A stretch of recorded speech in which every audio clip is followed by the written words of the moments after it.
The mountain had a voice. Most people never stayed long enough to hear it, and the ones who had spent their lives learning its language were packing their bags and walking away without a single backward glance.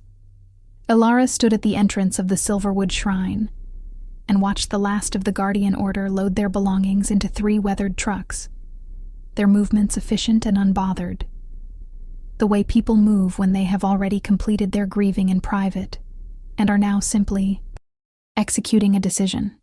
Elder Marin, who had trained Elara's mother and her mother's mother before that, paused at the bottom of the stone steps and looked up at the girl still standing at the threshold with her arms crossed, and her jaw set in that particular way that the older woman recognized as immovable conviction.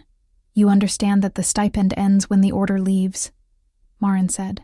Her voice was not unkind, but it carried the particular exhaustion of someone who had argued this point many times already, and had run out of new ways to frame the obvious.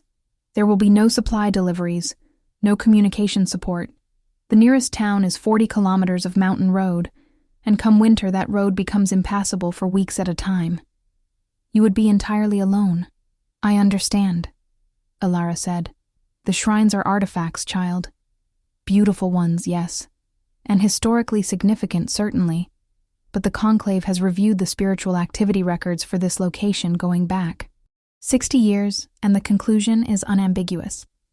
Whatever was once housed here is gone. The seal is inert.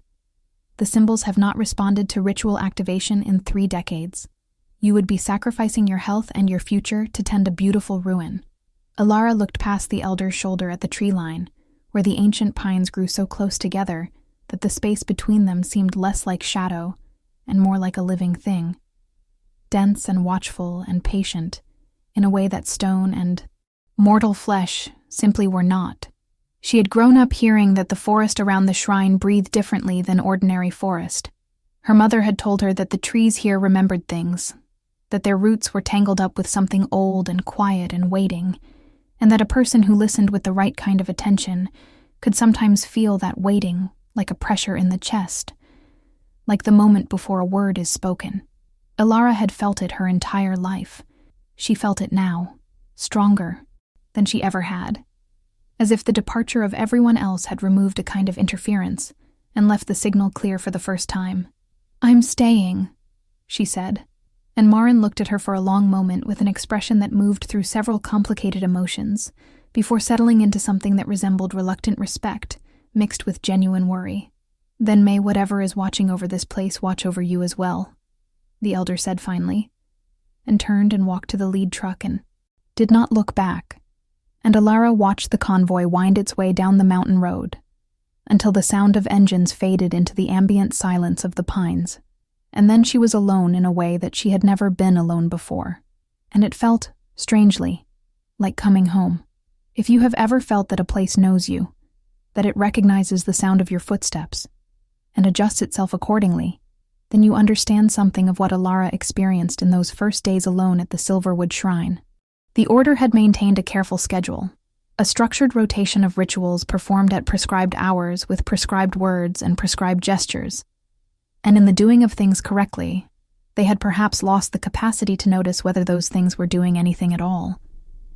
Elara had no schedule now. She woke when the light changed, ate when she was hungry, moved through the shrine's 7 chambers in whatever order felt right on a given morning, and she began to notice things she had never noticed before.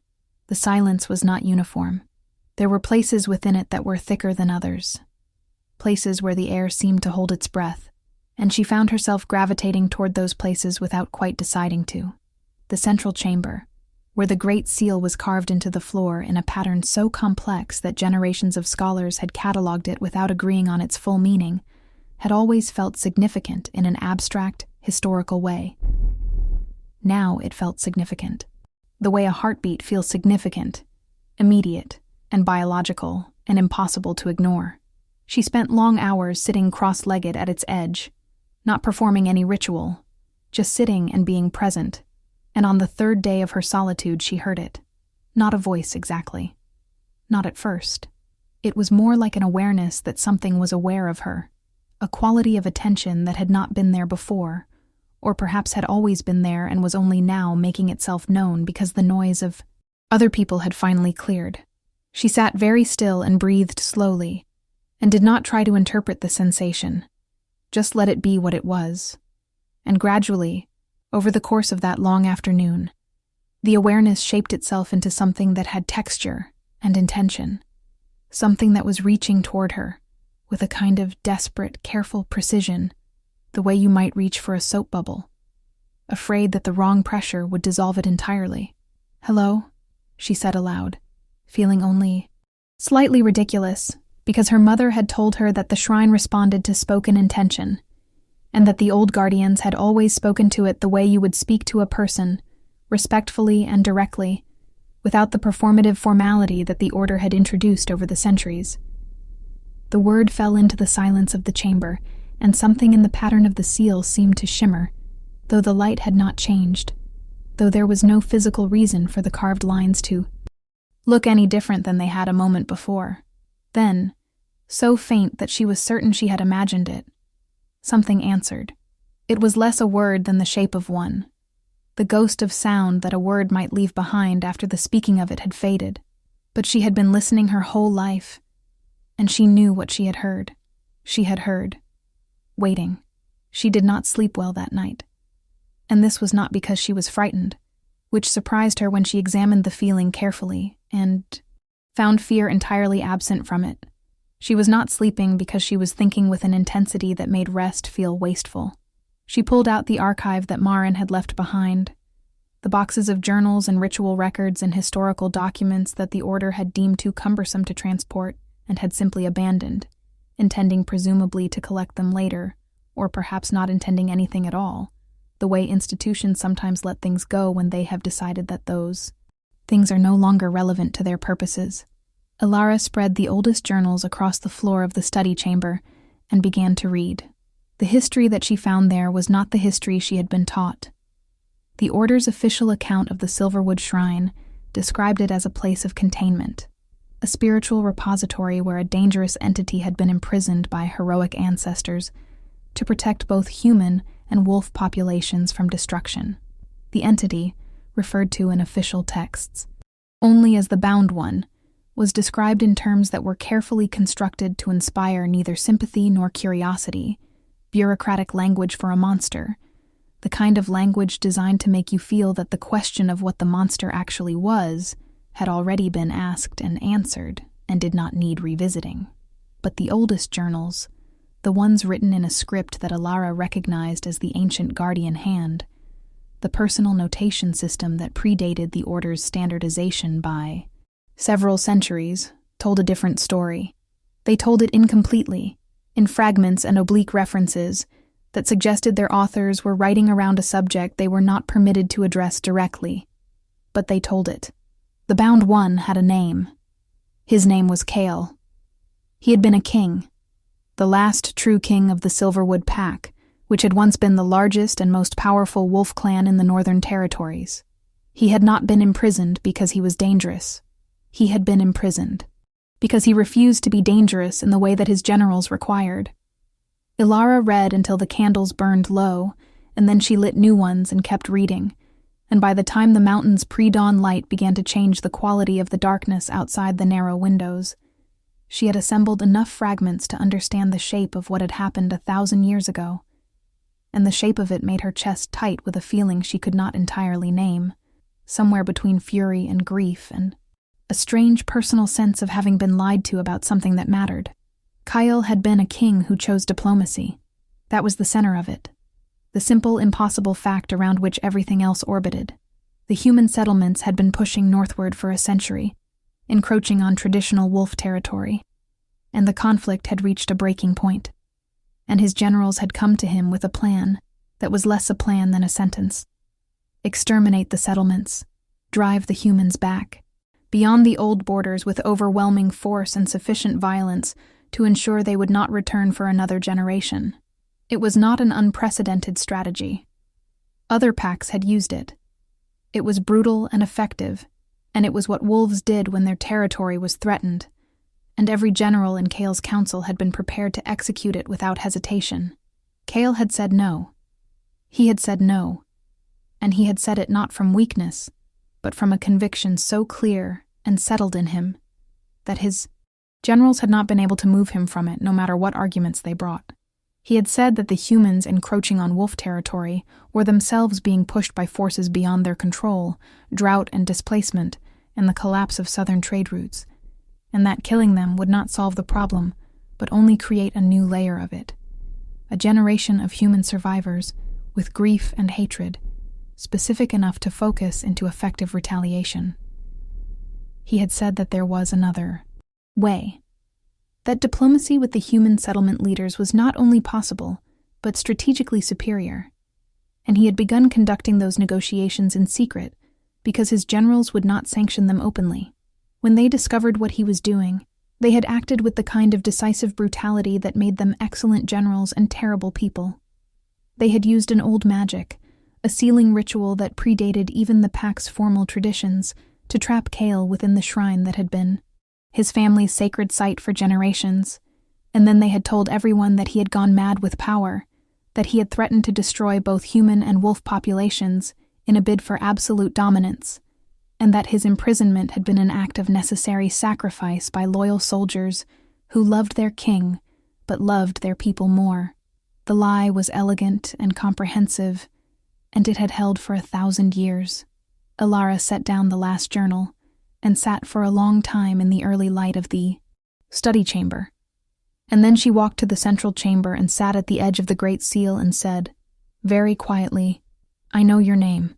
The response came faster this time, and it was not quite a word, but it was closer to one than before. It was the sound of attention becoming more focused, the way a candle flame steadies when you cup your hands around it and block the draft.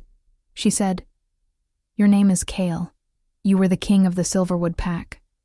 You were betrayed by your own generals because you chose peace over war, and you have been sealed in this shrine for 1,000 years, while everyone who should have been telling your story was telling a different one instead."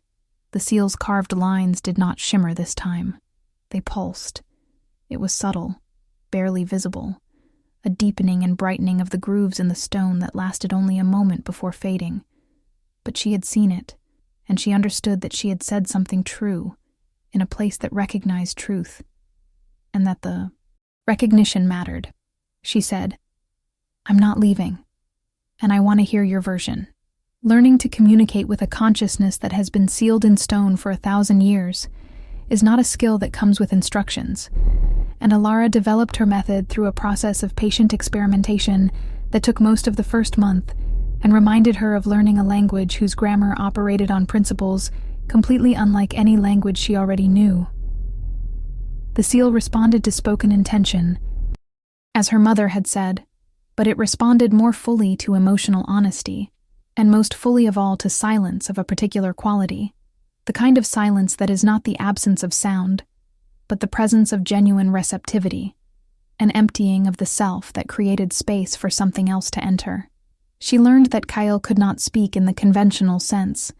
The seal had been designed to contain his physical form and the full expression of his power, but his consciousness, the thinking feeling, center of him that was irreducibly who he was, had found ways to communicate through the symbolic language built into the seal itself. It was slow and imprecise and exhausting for both of them, the way conversation must be exhausting when you can only use 100 words to say things that require thousands. But they were persistent and creative. And after the first month, they had developed a shared vocabulary that went beyond symbols into something more intuitive, a direct exchange of meaning, that bypassed language almost entirely, and operated on the level of understanding itself. She learned that he was not what she had feared, even in her most private fears, that she had not admitted even to herself. She had been prepared for the possibility of encountering something damaged by its long imprisonment, something warped and embittered and dangerous in ways that even good intentions could not fully mitigate. What she found instead was a consciousness that had used 1,000 years of enforced stillness to become extraordinarily clear. He had had nothing to do but think, and he had thought with discipline and rigor and the kind of intellectual honesty that produces wisdom rather than bitterness. And he was more fully himself than most people ever managed to become. because there had been nothing to distract him from the project of understanding who he was and why it mattered. He was curious about her in a way that she found both disarming and immensely gratifying, because it was not the curiosity of someone observing an interesting specimen from a safe distance, but the curiosity of someone who was genuinely trying to understand another person, asking questions through their shared symbolic language that required her to examine herself in ways she never had before.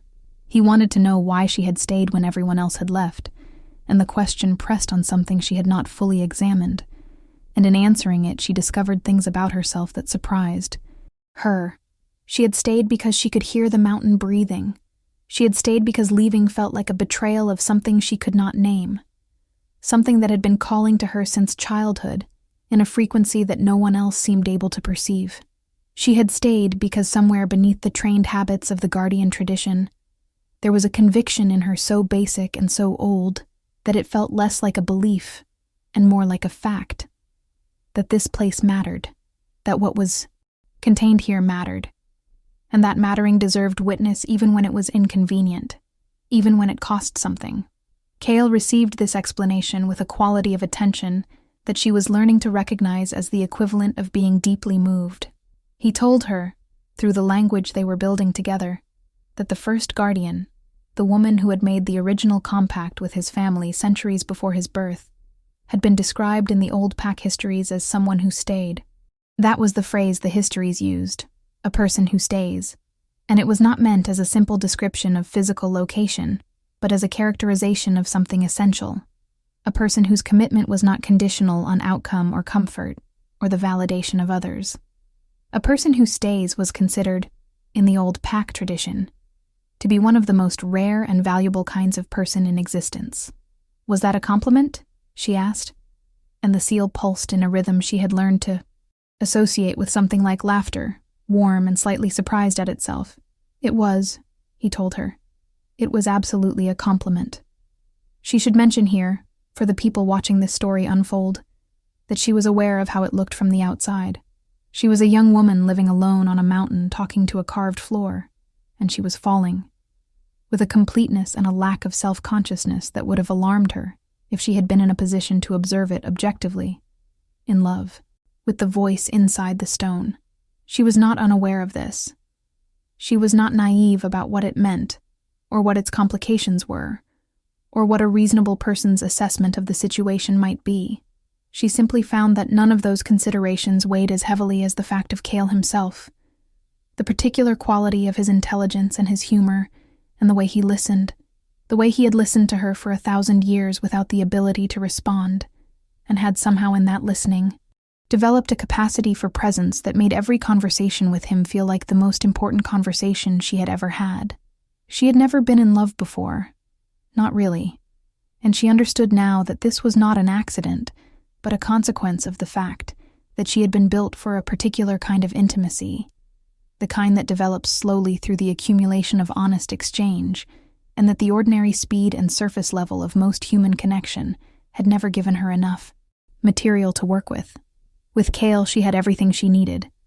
She had time and depth, and a partner who had been waiting to be truly known for longer than most civilizations had existed.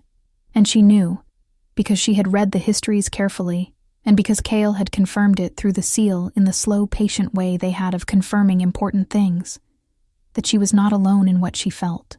The mate bond in wolf tradition was not the compulsive, overwhelming thing that some stories made. Not the loss of self in another person, but the recognition of a person who fit the specific shape of who you were, the experience of being known in the particular way that you needed to be known. Cale told her that he had known, from the first moment she spoke to him alone on that third day of her solitude, that she was a person he had been waiting for, not because destiny had written it or magic had compelled it, but because the combination of her specific qualities, her patience and her honesty and her stubbornness and her willingness to sit with things that were difficult was precisely the combination that his specific qualities required. He had found her, or she had found him, and the finding had the quality of inevitability, not because it was predetermined, but because it was right. And rightness, when you have spent 1,000 years developing the clarity to recognize it, has a feeling of inevitability about it.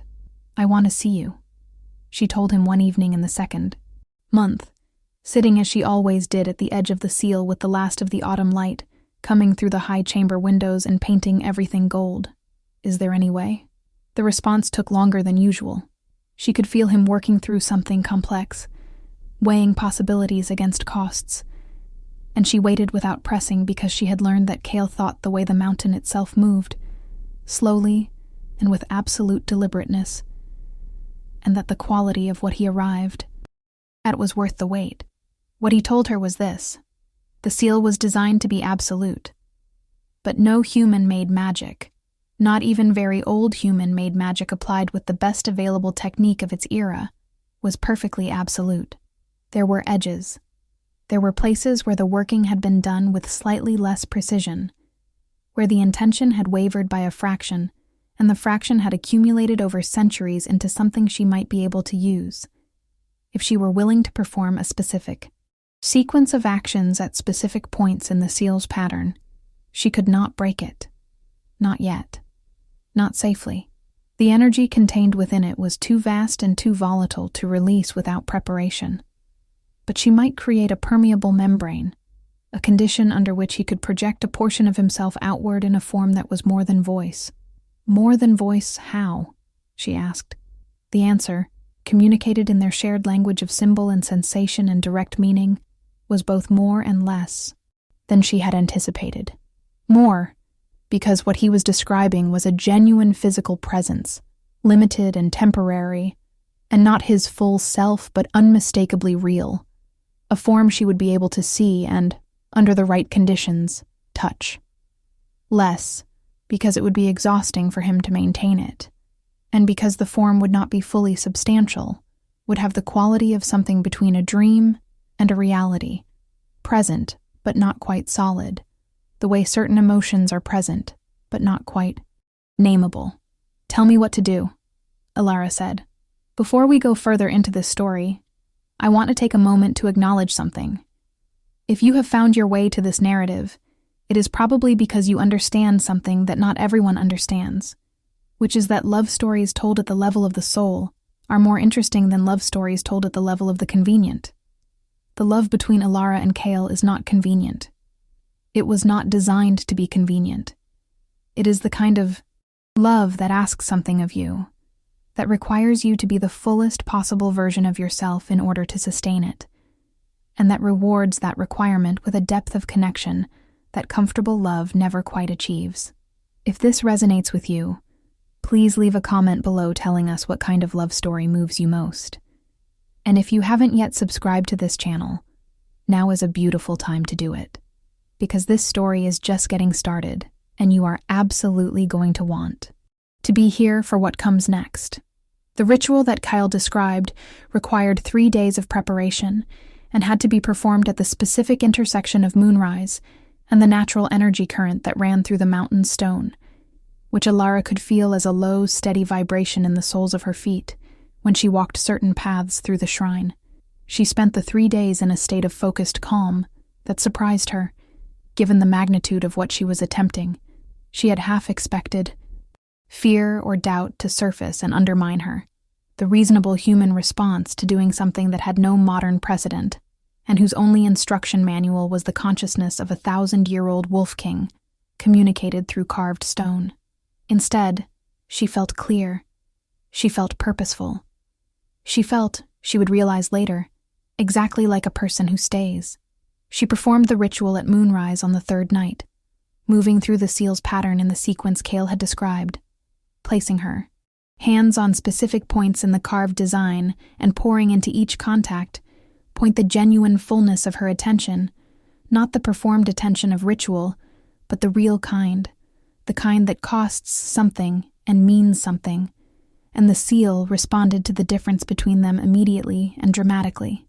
The carved lines lit from within with a silver light that was nothing like candlelight or moonlight, but was its own specific quality, cold and pure and so old that it made the mountain itself seem young. And the light gathered at the seal's center where the pattern was most dense and most complex, and formed itself into something that was not quite light anymore. She stepped back, She was shaking, and she was not ashamed of the shaking, because it seemed like the appropriate physical response to what was happening, which was that 1,000 years of waiting was resolving itself into presence. He was tall. This was her first coherent thought, which seemed almost absurdly mundane, given the circumstances, but it was what her mind produced. He was tall, and the form he projected was in the shape of a man, but carried in its every line the quality of something that was also, at some level she perceived, without quite understanding how she perceived it. A wolf, not transformed, but integrated, both things at once in the way that very powerful things are sometimes both things at once. His features were sharp and particular, not the generic handsomeness of someone designed to be attractive, but the specific handsomeness of someone whose face had been carved by the specific experiences of a specific life, strong and serious, and marked by something she recognized after a moment as dignity, the particular quality that comes from maintaining integrity under conditions that make integrity genuinely difficult. He was looking at her the way she had always wanted to be looked at, with a recognition so complete that it bypassed the usual layers of social performance and landed directly on whatever she actually was, and the force of it made her breath stop for a moment. "Alara," he said, and his voice was nothing like she had imagined it, not because it was worse, but because it was more.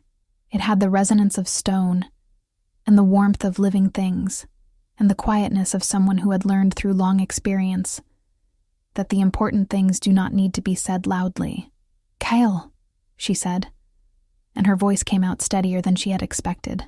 He looked around the chamber, and she watched him take in the space that had been his prison for 1,000 years, with an expression that she could not read entirely.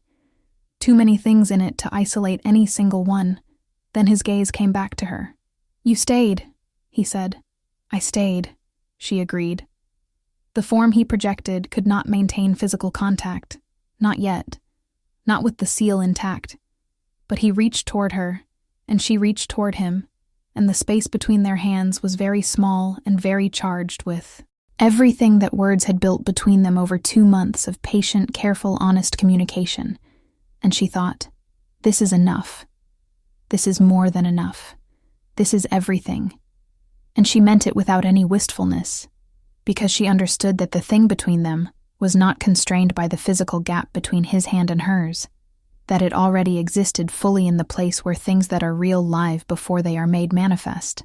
"Your generals are moving," she told him, because the dream could not last all night, because there were practical things that needed to be said before his form faded, and she was alone again with the seal and the mountains breathing. "I've been monitoring the pack territories since I found the journals. The Vasker line, the descendants of your chief general, they control the Eastern Consortium now, 3 of the largest packs in the Northern Territories. Someone told them the Order had abandoned the shrine. I think they're planning to come here." Kale's expression did not change with fear, because she was already coming to understand that fear was not a primary register for him, but something in the set of his face sharpened with the particular alertness of a mind moving quickly through complex information. "How much time?" he asked. "I don't know," she said. "Weeks, maybe. Maybe less. Then we need to move faster," he said, and the word we landed in her chest with a weight and a warmth that made the rest of the conversation easier, even though its content was not easy at all. The plan they developed over the following days was less a plan than a framework, a set of principles and priorities that could adapt to circumstances they could not fully predict, which Alara privately thought was a better kind of plan than the rigid kind that breaks when reality fails to cooperate. The central question was the seal itself.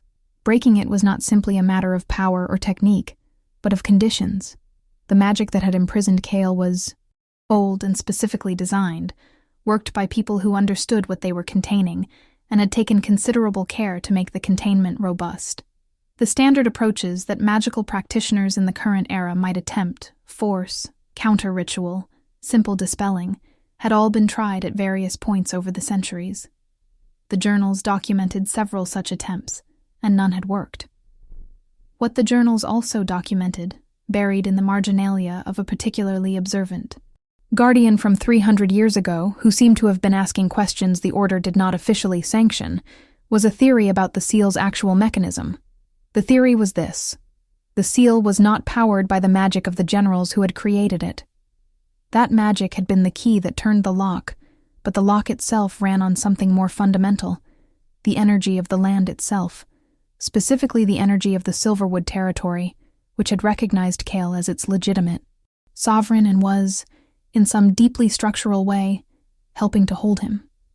The theory suggested that this was not because the land wanted to imprison its king, but because the generals had told it a story about what Kale was and why containment was necessary, and the land, which perceived things in terms of pattern and truth rather than individual intent, had believed them because the story they told was internally consistent, even if it was not true.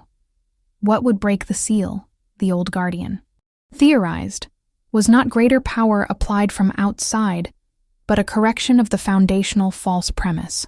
If the land could be shown the truth, if the truth could be made legible to the kind of consciousness that understands through energy and pattern rather than language, the seal would lose its foundation and collapse of its own accord. The problem was delivery. How do you make truth legible to a mountain? Kale, when she shared this theory with him, was quiet for a long time in the particular way. He was quiet when something had affected him deeply. Then he told her that this explained something he had wondered about for a very long time. He told her that in the early centuries of his imprisonment, before the seal had grown as thick and settled as it eventually became, he had sometimes been able to feel the land still responding to him as its sovereign, still oriented toward him in the way that pack territory orients toward its rightful leader, and that this responsiveness had confused him because he had assumed that the seal would have severed that connection completely. If the Guardian's theory was correct, the connection had never been severed. The land still knew him. It was simply operating under a false instruction set provided by people who had used its own loyalty against him. "Can you speak to it?" Alara asked. "Directly? The way you speak to me through the seal, but outward instead of to me?" He told her that he had been trying, in the slow, patient way available to him, for several hundred years. The seal blocked direct transmission, but it was not perfectly sealed at every frequency, and he had been working along the edges consistently.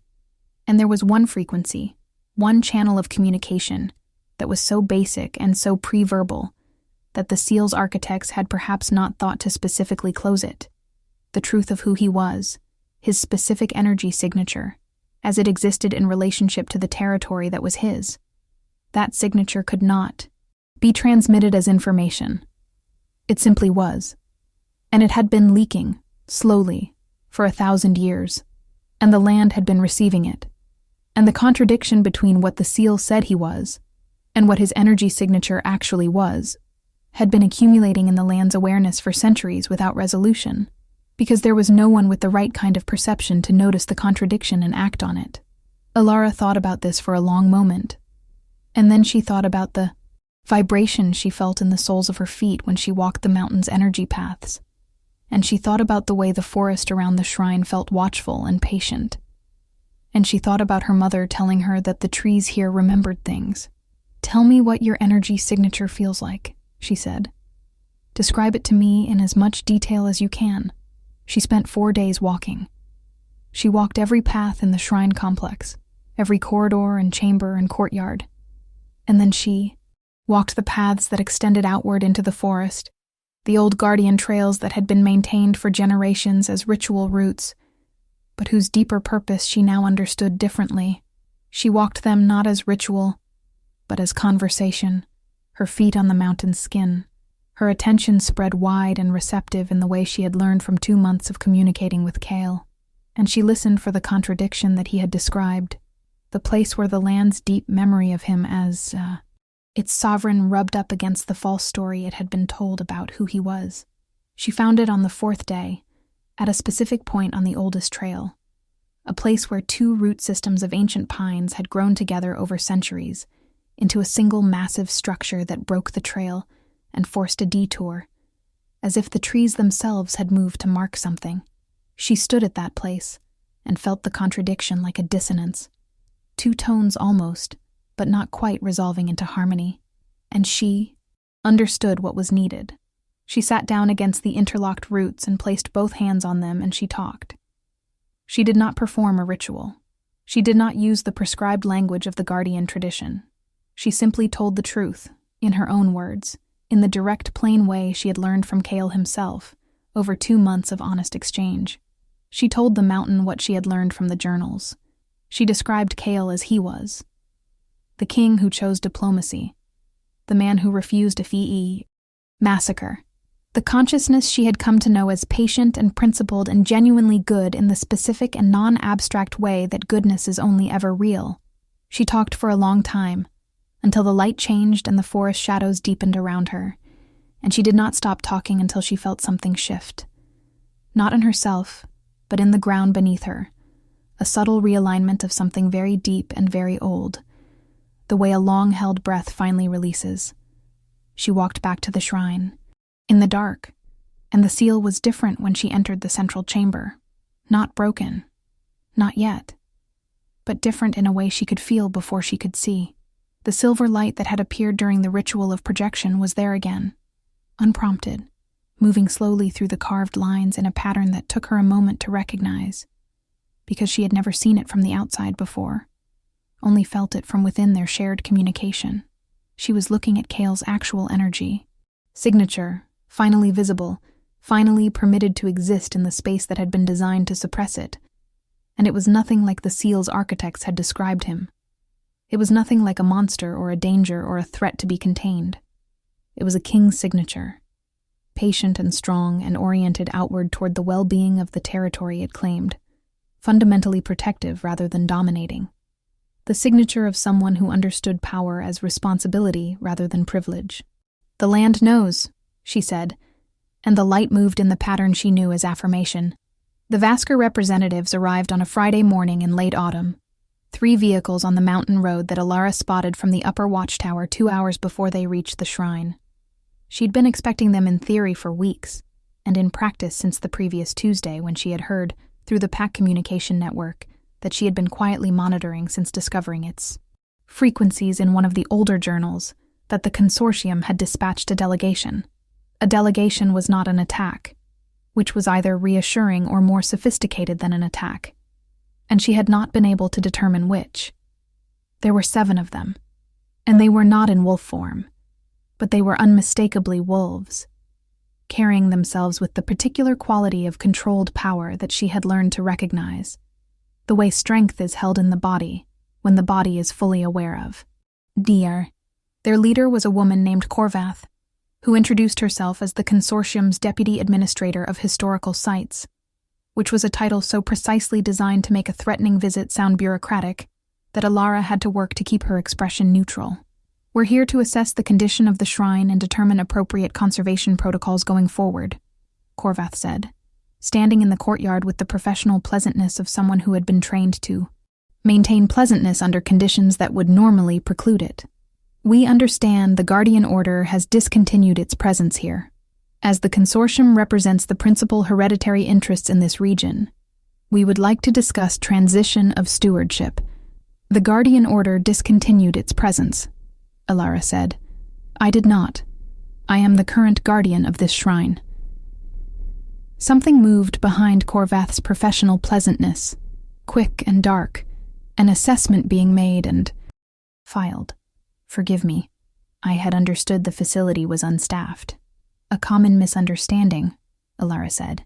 "I can show you the relevant documentation if you'd like, though I suspect you already know it quite well." There was a pause of a particular quality, the kind that happens when 2 people have simultaneously recognized that the conversation they are having is not the conversation they are nominally having, and are deciding how to proceed. Korvath smiled, and it was a different kind of smile than the professional one, more genuine in a way that was not necessarily more reassuring. "You've been doing your research," the woman said. "Someone had to," Alara replied. "Please come in. I'll make tea." The conversation that followed was one of the most precise and exhausting things Alara had ever done, which was significant, given that she had recently spent 2 months learning to communicate with a consciousness sealed in stone.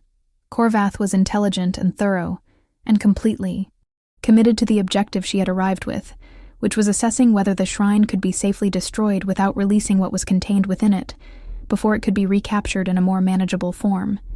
She did not say this directly.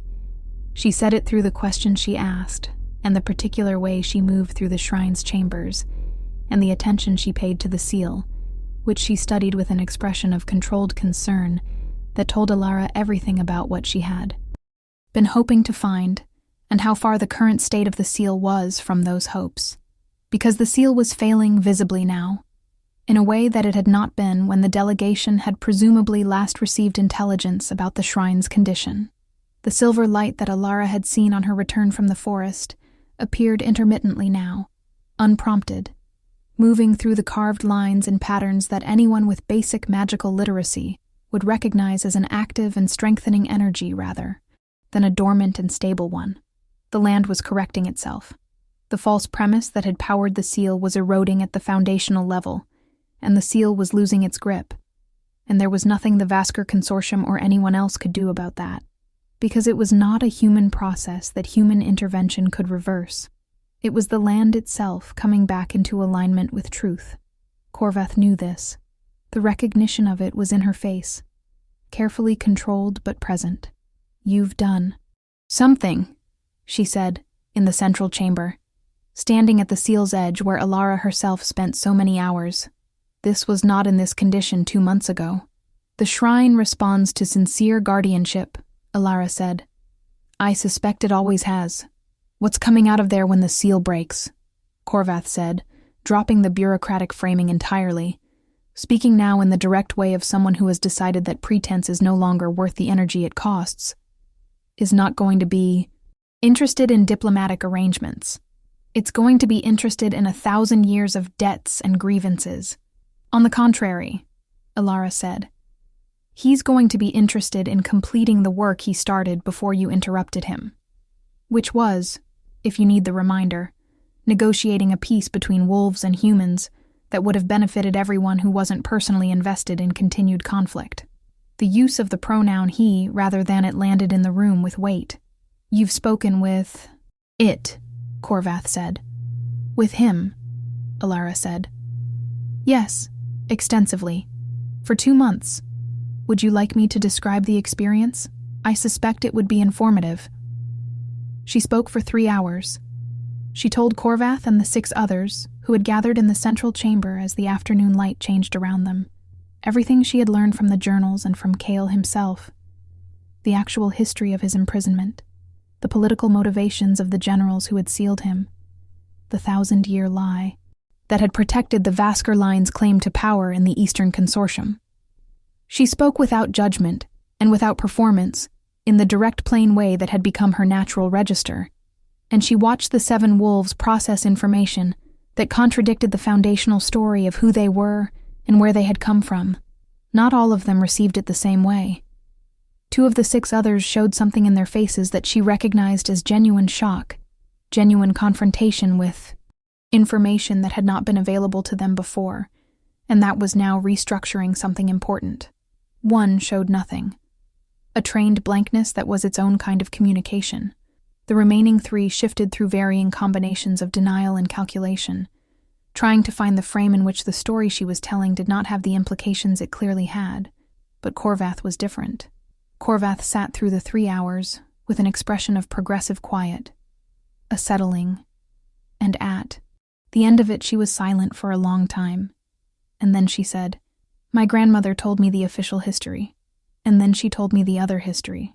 She said there were 2, and that only one of them was true, and that our family had built everything on the false one, and that it was going to come apart someday, and we needed to decide in advance who we were going to be when it did." Alara said nothing, waiting. "I was 7 years old," Corvath said.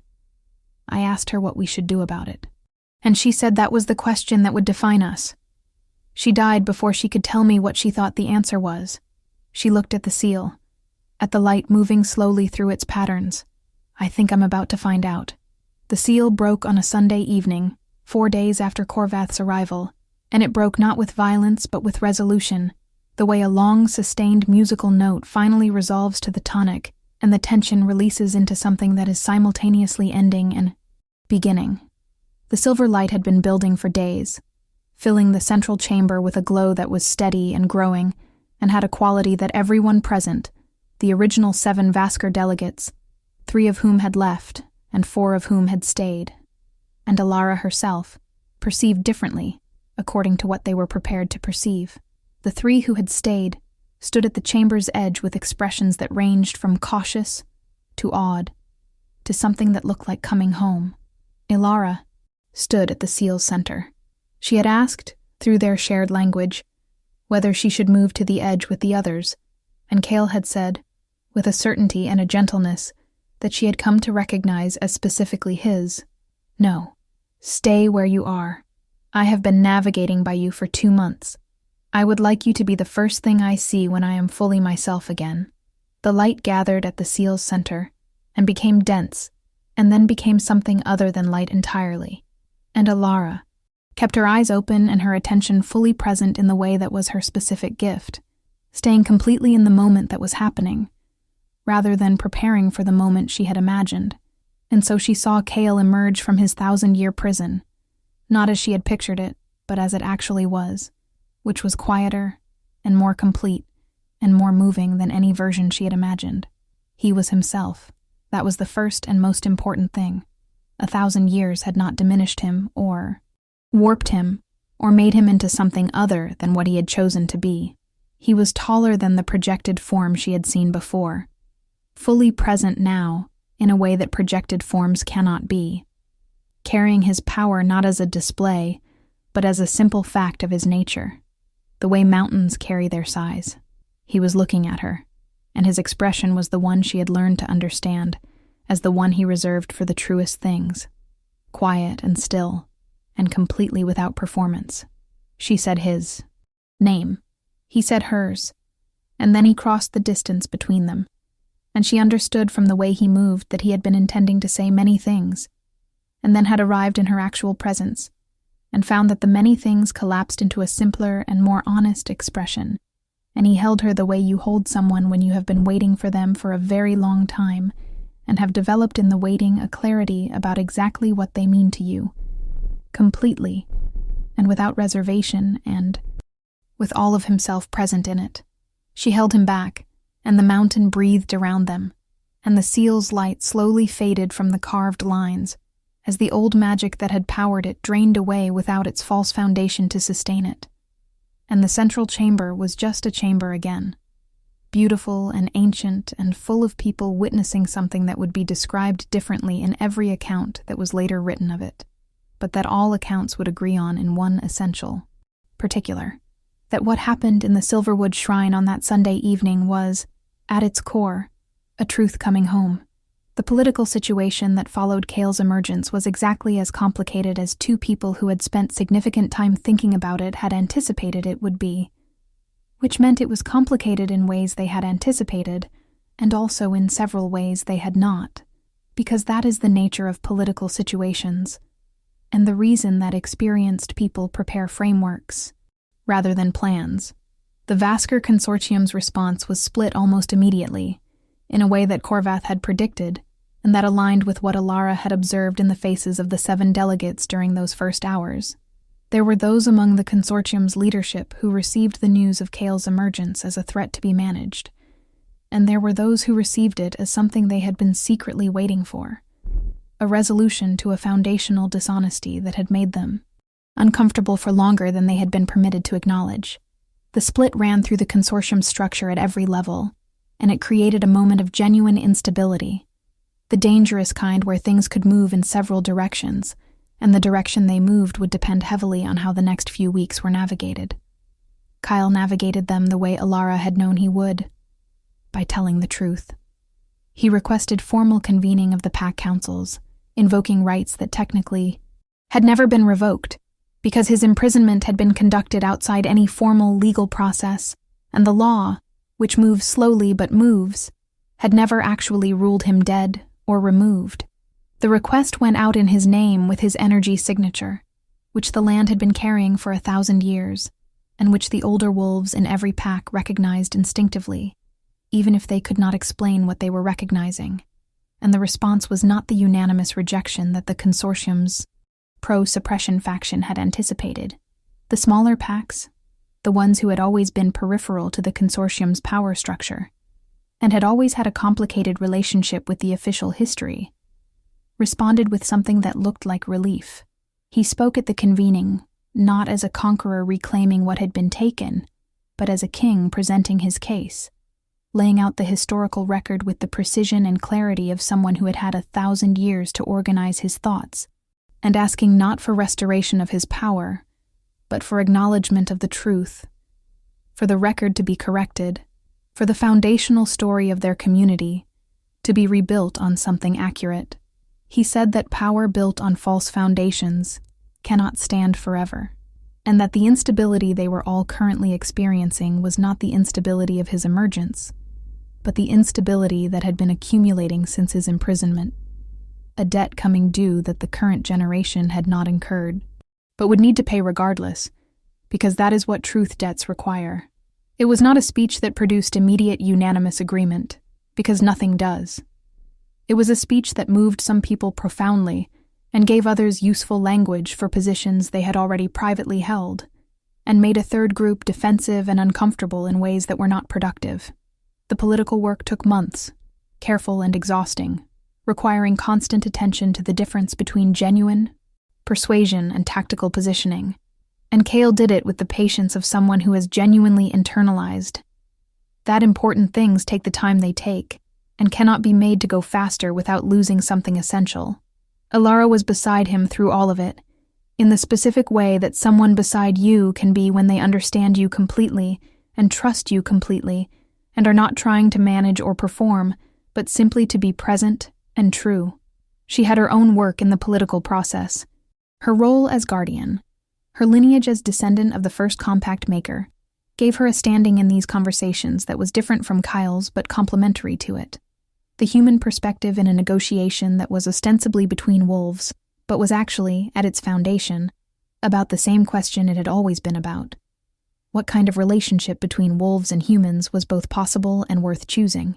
She spoke at the convening, too, and she said something simple that people talked about afterward for a long time, not because it was eloquent, but because it was plain. She said, "I stayed. Not because I was required to. Not because I had been assigned to. Not because someone told me it mattered. I stayed because it was true that it mattered, and because true things deserve presence even when they are inconvenient." The compact between Guardians and the Silverwood was made by a person who understood that. I am asking you to be that kind of person. I am asking you to stay, with the true thing, even though staying is harder than leaving. A wolf in the back of the convening hall, an old one with gray in his muzzle who had not spoken before, said loudly and clearly, "The Silverwood knows her." He said it with the flat certainty of a statement of fact rather than an opinion, and several others affirmed it in the same register, and the political weight of the room shifted in a way that all the prepared arguments in the world could not have achieved, because there are things that logic cannot move, and that only recognition can. The months of political work produced outcomes that were specific and verifiable rather than symbolic and vague, which was how Cale had designed the process, insisting at every stage that agreements be translated into concrete institutional changes rather than declarations of principle. The official historical record of the Silverwood Pack and the Eastern Consortium was revised, slowly and with significant resistance from certain quarters, but revised nonetheless, to reflect what had actually happened 1,000 years ago. The Vasker lineage's illegitimate claim to leadership was addressed through a renegotiation of the consortium's governance structure that reduced hereditary power in favor of merit-based and democratic processes, which Korvath herself advocated for with an energy that suggested she had been waiting for exactly this opportunity. A new compact between the consortium's packs and the human communities of the region was drafted through a process that included representatives of both, the first such process in several hundred years. None of it was simple, and none of it was complete at the end of Alara's and Cale's first year together, because institutional change is not simple or complete at the end of 1 year, and anyone who tells you that a community can undo 1,000 years of structural dishonesty in 12 months is selling you something. What was complete at the end of that year was the foundation, the truth told, the record corrected, the new structures in place, The ongoing work begun in earnest by people who understood what they were actually doing and why. Cale and Alara built a life in the Silverwood Shrine, which was no longer a shrine in the sense of a place tending to an absence, but a living center in the sense of a place where something real was present and working. They restored its 7 chambers to active use, not for ritual in the old performed sense, but for meeting and learning and the kind of conversation that requires dedicated space and sustained attention. Guardians came again. Younger ones. People who had heard the story and come not because tradition required it, but because they chose it, because the work felt true to them. And Alara trained them the way she had learned, not from the prescribed manuals, but from the mountain, from the land's own patient instruction, from the experience of being genuinely present to what is actually there. Cale was a different kind of king than the word king usually describes. He held authority the way he had always held it, as responsibility oriented outward, and he applied it with the deliberateness of someone who had had a great deal of time to think about what it should be for. He was not interested in power as a personal possession, and he was not interested in the restoration of the old hierarchy as an end in itself, only as a correction of a specific injustice, and once the correction had been established, he redirected his energy consistently toward the question of what could be built in the corrected space, rather than what had been lost in the corrupted one. They disagreed sometimes, the way people who are genuinely present to each other and genuinely themselves disagree. And the disagreements were productive in the way that honest conflict between people who respect each other is productive, generating more clarity rather than more distance. She thought he was sometimes too patient, and he thought she was sometimes too confrontational, and they were both right, and the combination of those qualities was better than either alone. The mate bond, as it continued to develop over their first year together, was not the overwhelming consuming thing that some old stories described it as. It was more like a very good conversation that you never stop wanting to continue. A channel of communication that deepened and broadened with use. A quality of knowing and being known that she had tried all her life to find in ordinary human relationship, and had found at last in the most extraordinary circumstances she could have imagined. She was not lost in him. He was not lost in her. They were each fully themselves and fully in relationship with each other, and the combination felt, most days, like the most natural thing in the world, and on the days when it felt difficult. She thought about the seal and the mountain, and 1,000 years of waiting that had produced a consciousness capable of this particular quality of presence, and the difficulty resolved into perspective. There was a morning in the second spring, when the mountain's thaw was producing the particular quality of light that she had loved her whole life, clear and sharp, and full of something that felt like promise, when Cale found her in the central chamber, sitting at the edge of the floor, where the great seal had been. The carved lines were still there, but they were inert now, beautiful archaeological fact, rather than active working. And she had been sitting with her hands on the stone the way she used to sit, and he came and sat beside her, and was quiet with her, in the way that was one of her favorite things about him. "I used to talk to you here," she said. "I remember every word," he said. "The thing I keep thinking about," she said, "is the night before I performed the projection ritual. I was so certain it was going to work, and I couldn't explain why. I didn't have evidence that it would work. I just knew. That's not surprising," he said. "You were already listening to the land by then. And the land already knew the seal was failing. It knew before I did anything," she said. "The truth was already winning before I helped it along." "The truth usually is," he said. "It just needs someone to stay with it long enough."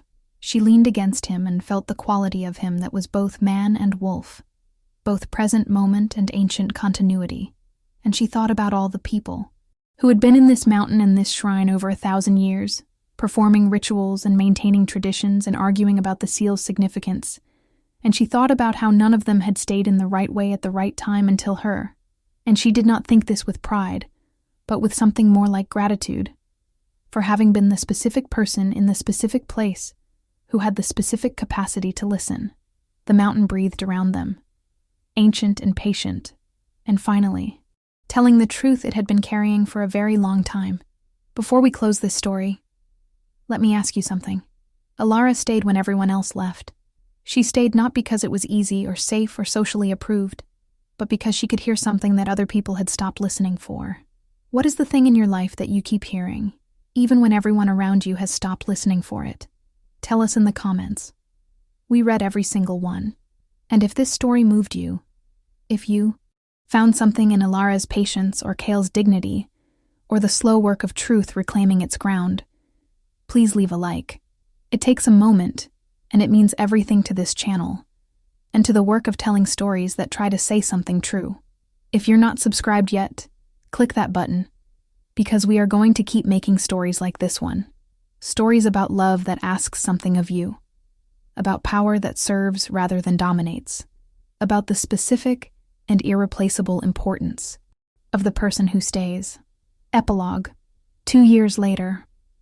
The new compact signing was held at the Silverwood Shrine on the autumn equinox, which Corvath had suggested, and which everyone had agreed was right in the practical and the symbolic sense simultaneously. 300 people came, wolves and humans from 20 different communities across the Northern Territories, and the 7 chambers of the shrine held them all in shifts, and the courtyard held them in the open air under a sky that had decided, as if in acknowledgement, to be perfectly clear. Alara signed as Guardian of the Silverwood, in the capacity that had been formally recognized by the new compact framework as a distinct and protected role, neither subject to the pack councils, nor separate from them, but in relationship with them.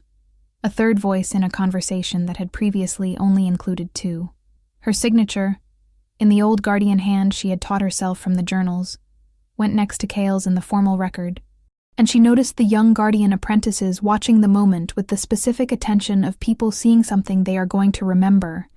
Corvath signed for the Eastern Consortium, and she did it with the expression of someone completing something long overdue rather than beginning something new, which was the correct understanding of what the document represented.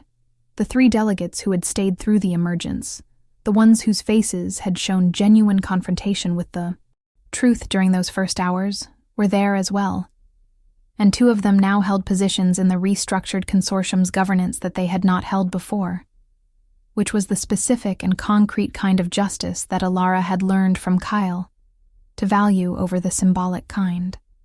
After the signing, in the last of the autumn light, Kyle took her hand, and they walked the old Guardian trail together, the one that led to the place where the ancient pine's root systems had grown together. And he stood at that place for a long time without speaking, and she stood with him and felt what she always felt in the forest around the shrine, the breathing of something old and aware, and finally, at peace. "What are you thinking?" she asked. He turned and looked at her with the expression she had first seen emerging from the seal, and that she had seen 1,000 times since, the one that had never lost its particular quality of complete recognition, that I want to tell you something I haven't known how to say correctly, he said. She waited. 1,000 years is a very long time to wait for something, he said, and I found, during that waiting, that I could not be certain what I was waiting for, whether I was waiting for freedom, or for justice, or simply for the end of an unjust circumstance.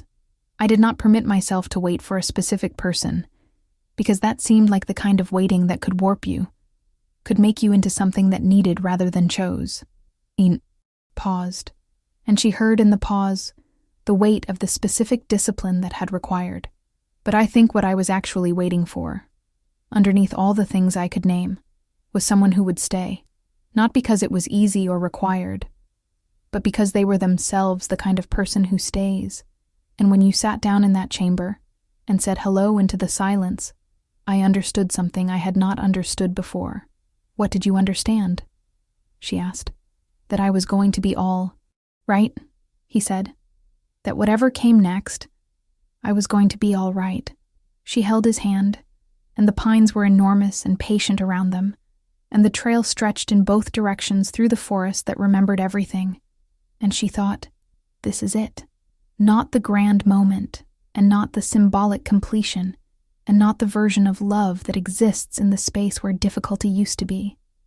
This, the specific, ordinary, extraordinary fact of 2 people standing together in a place that knows them both, choosing each other not because the seal compelled it, and not because the bond demanded it, but because they are, in the clearest and most freely arrived at sense of the word, home to each other. She said, "You are going to be all right." She said, "We both are."